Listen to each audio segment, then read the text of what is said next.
মমতাময়ী মা তার অবাধ্য সন্তানকে ফেলে দিতে পারেন না।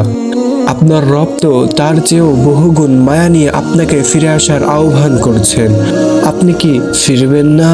আপনি কি আপনার রবের আহ্বানে সাড়া দিবেন না? আপনি কি গুনাহের সকল শিকল ছেড়ে রবের কাছে ফিরে আসবেন না? আপনি কি তাওবা করবেন না? হে আমার ভাই, হে আমার বোন, তাওবাহ মানে শুধু লজ্জিত হওয়া নয়। তাওবাহ মানে এক বুক আশা নিয়ে রবের রহমতে প্রত্যাবর্তন করা। আল্লাহ তাআলা আপনার পাহাড় সমান পাপের স্তূপ ধুয়ে দিতে কেবল এক ফোঁটা চোখের পানির অপেক্ষা করছেন।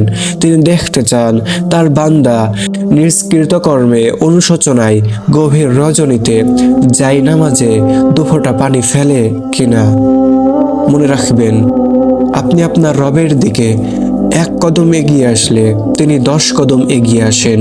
আপনি হেঁটে আসলে তিনি দৌড়িয়ে আসেন আপনাকে আগলে নিতে, আপনাকে অসীম রহমতের চাদরে আবৃত করতে।